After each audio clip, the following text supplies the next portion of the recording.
Hello, ladies and gentlemen, and everything in between. Welcome back to another episode of Geeks Reads. Today I'd like to talk about The Way of Kings by Brandon Sanderson, an image of which you will see in the lower corner here. So, we recently read this book for book club. It's not the most recent one, it's the next most recent one. So we read this for book club, and this book is thick. Look at that. This took us a while to get through. This book is over 1,200 pages long. This is not a light read. But as you can tell from the dog-eared quality of this book, I read it 4 or 5 times. So when they suggested it for book club, I was very pleased. Or I suggested it when they chose it out of the poll. Very pleased for me. This is obviously if I've read this book many times, you can tell I really like the book. Bit of story about the book. The book takes place on the world of Roshar. It is not your ordinary fantasy world. It does not have elves or dwarves or orcs or anything like that. There are multiple species of humans, and they have some physical differences, not quite the same as what we have here on Earth. You know, we have Asians and Africans and Polynesians and Native Americans and Inuits and whatever.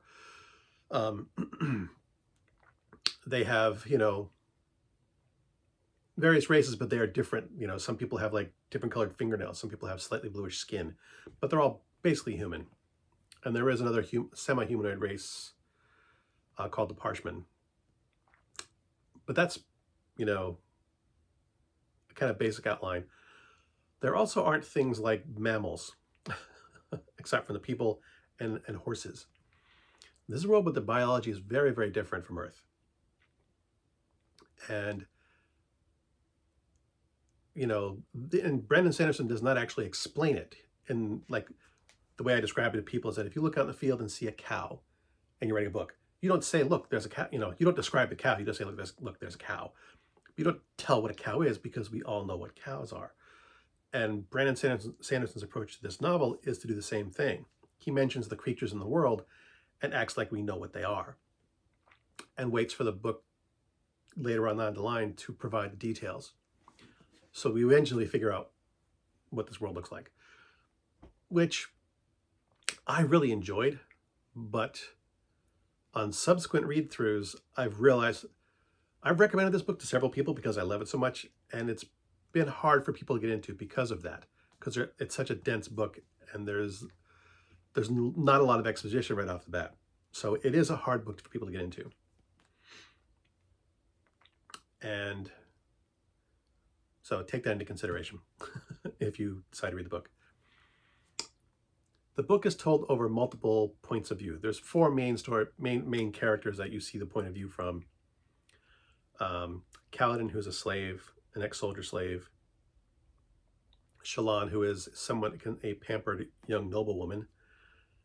Dalinar, who is a prince and an ex-soldier.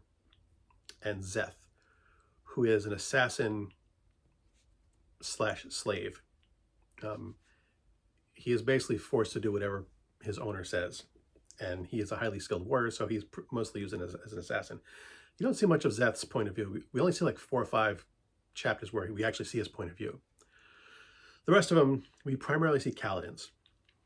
So Kaladin's story as a slave, he's sent to the bridge crews, which is basically people who use bridges, slaves who during combat set down wooden bridges to cross chasms for the army, and they're under a lot of arrow fire. Shallan's story is she's trying to become a ward of a wealthy woman to save her family from financial bankruptcy. Dalinar is sick of war. In spite of the fact he's a famous warrior, he's just sick of it. He's trying to either resolve the war or get out of it, because he thinks the people in the kingdom are wasting their time on a pointless war. And the story basically is told from these various points of view, and it's kind of led to the understanding that their stories do intersect at some point in some way, shape, or form. And you don't really find out how until much later in the book. These characters are all very different and very, very interesting. I mean, Zeth is a tragic figure. He doesn't like being an assassin. And yet because of his skills and because he's a slave, he is forced to do something he hates. And he winds up hating himself a lot. Kaladin was betrayed and made into a slave. And you find out how and why that happened. He is also very, very bitter, full of self-loathing, self-bitterness, self-doubt, and depression, and trauma, because his life has sucked. And we see it in flashbacks. There's a lot of flashbacks for Kaladin. That's the reason why he's considered the main point of view in the story, is that he's the only one we get flashbacks for. Shallan has a somewhat tragic past in that her father was not a very nice man. And his children, she has brothers. His children are all scarred because of it, because he was basically an abusive father. Dalinar might have a tragic past. His wife has died, leaving him to raise his two sons by himself. And his wife died like several years ago, 8 or 10 years ago. His sons are young men. His relationship with them is strained. Not strained. He gets along well with his oldest son, who is a lot like him. His youngest son is more bookish. He's not hinted as having a tragic past, but there's problems with his memory of his wife. So there's something going on there. His problem is that the other princes of the kingdom basically think he's a coward because he doesn't want to fight anymore. And like the nobles are just like treating the war like a party. They go out, they have battle, they basically send their men out. They go out with their men, but they're protected by magic, or the magic of this world, which is very different. They wear these magic suits of armor that basically make them a one-man army. So they're very well protected. They go out into combat with very little chance of ever dying. Their soldiers and slaves die by the thousands. And as long as they make a profit off of it, they're perfectly fine with the way things are. And because Dalinar doesn't want to do that anymore, they'll think he's a coward.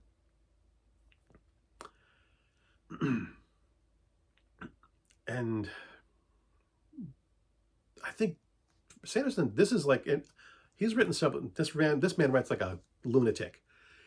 He wrote 5 books in 1 year during COVID lockdown because he is a madman, and he writes for fun. Just who churns out 5? Stephen King doesn't churn out 5 books a year, and he writes like a madman. But of all the books of his that I've read, this one in particular is my favorite.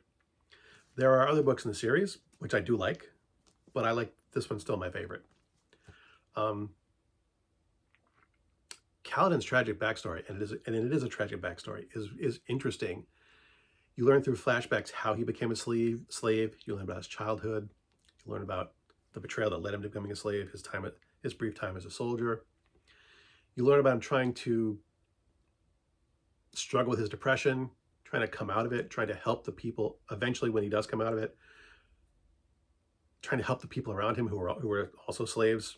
The slaves run the bridge crews. It's just really interesting. I find it interesting. Shallan's story in trying to become a ward of Jasnah, who's a princess, sorry. She's a very stern, intelligent, demanding figure, and her just trying to impress this woman to try and save her family's finances, and knowing that this teenage girl's the fate of her family rests on her shoulders, and trying to impress a woman who doesn't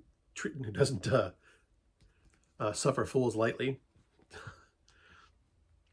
I like the interactions between the two of them, between Shallan and Jasnah. Just as Shallan does kind of break through Jasnah's shell and trying to make her understand that despite all her frivolous trappings of a spoiled noblewoman, she is an intelligent young woman who likes to learn.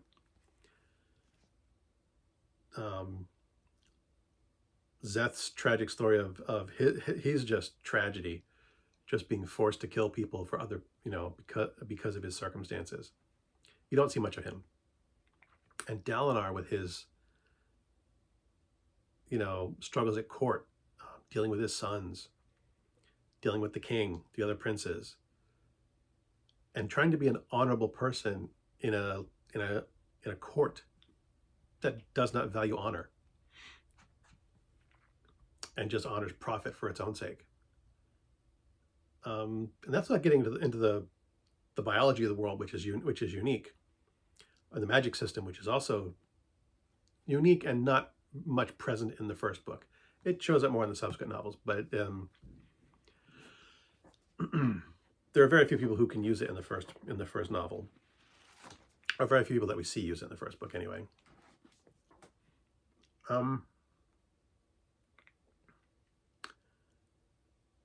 This is also part of Sanderson's Cosmere. It's in a shared universe. Several of his other novels take place in the same universe, but on different planets. And the magic systems are all unique. The planets are all unique. The magic systems are all unique.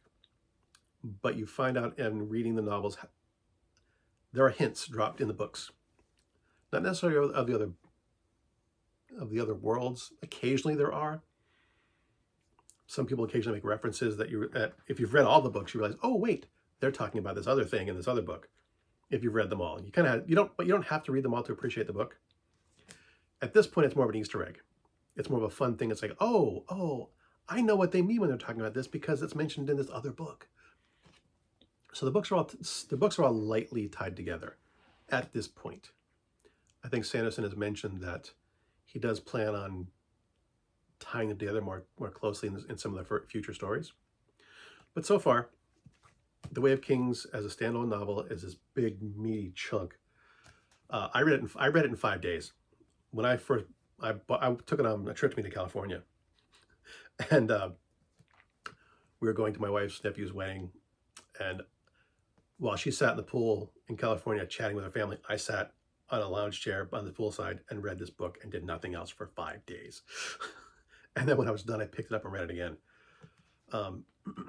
Most just to pick up on things that I'd missed, like things that were hinted in the first book that we revealed in the last part. Was, oh wait, I get that reference now. I'm kind of having to go back and check it out.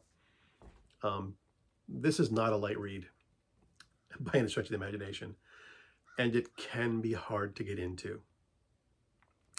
But if you're willing to slog through it, you're willing to put up with, the things that I've mentioned. There's a lot of flashbacks for Kaladin's story.